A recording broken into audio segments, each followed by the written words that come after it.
এক গ্রামে চঞ্চল নামে 22 বছরের একটি বেকার যুবক ছিল।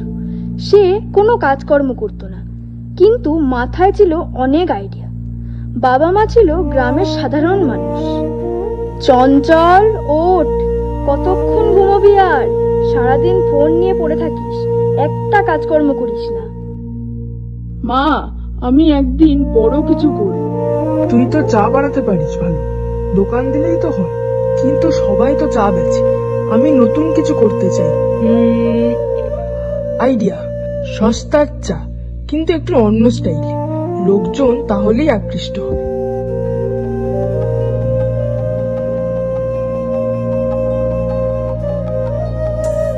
চঞ্চল শুধু চাই বেচছে না, চায়ের সাথে থাকছে উদ্ভট নাম, যেমন ইন্টারভিউ স্পেশাল চা, তুফান মশলা চা, বিনামূল্যে স্মাইল ও ওয়াইফাই।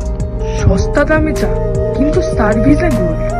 আস্তে আস্তে মানুষজন চঞ্চলের সস্তার চায়ের দোকানে ভিড় জমাতে থাকে। ছাত্রছাত্রী, যুবকরা সবাই আসছে ওয়াইফাই আর অন্যান্য মজার নাম শুনে। জয়নাল কাকা হিংসায় পড়ছে। তিনি অনেক দিনের পুরনো চাওয়ালা। এই ছেলে আমার ব্যবসা মেরে দিচ্ছে, এর কোনো না কোনো ব্যবস্থা আমাকে করতেই হবে।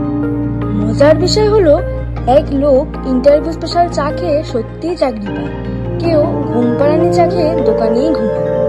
বুলটি নামে চঞ্চলের একটি সাংবাদিক বন্ধু আসে রিপোর্ট করতে। ভিডিও বানায় আর বলে সস্তার চায়ের রাজা চঞ্চল। চঞ্চল একেবারে সোশ্যাল মিডিয়ায় ভাইরাল হয়ে গেছে। সবাই ওর দোকানে দূর দূর থেকে চা খেতে আসে। চঞ্চল, তুই শুধু চা বিক্রি করছিস না, মানুষকে হাসাচ্ছিস। এবার ওর চায়ে চিনি মিশিয়ে ওকে বদনাম করতেই হবে। জয়নাল লুকিয়ে চায়ে ভরপুর চিনি মিশিয়ে দেয়। সেই চা খেয়ে সবার অসুখ হয়। কিছুদিন পর গুজব ছড়ায় যে চা ভালো না, অসুস্থ হয় মানুষ। চঞ্চল কান্নার স্বরে বলে, আমি চুপ করব না, আমার পাশে যারা আছে তারাই আমার শক্তি।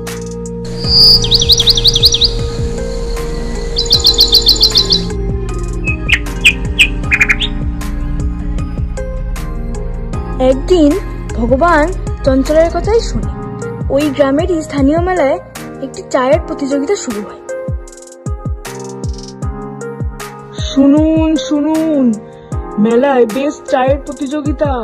যার দোকানে সব থেকে বেশি ভিড় হবে সেই এই প্রতিযোগিতার বিজয়ী হবে।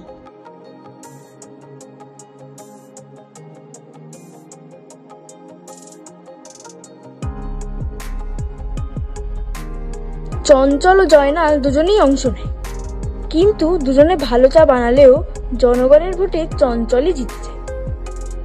আমরা চঞ্চলকে গ্রামের ব্যান্ড বানাতে চাই। হ্যাঁ হ্যাঁ, আমরা চঞ্চলের গ্রামের ব্যান্ড বানাতে চাই। চঞ্চল এবার একটু বড় দোকান খোলে, একই নামে সস্তার চায়ের দোকান। চাকরি দেয় 3-4 জন বেকার যুবককে।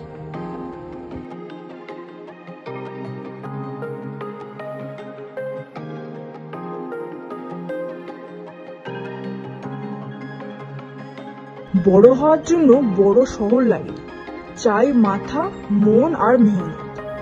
দাদা, আমিও একদিন নিজের দোকান খুলবো, আর আমিও তোমার মতো বড় চাওয়ালা হব।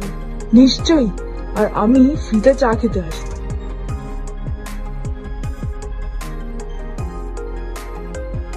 তাহলে আমরা এই গল্প থেকে এই বুঝলাম যে সৎ পরিশ্রম কখনো বৃথা যায় না, আর যে লোভ করে সে যত বড়ই নাম করুক না কেন সফলতা পায় না।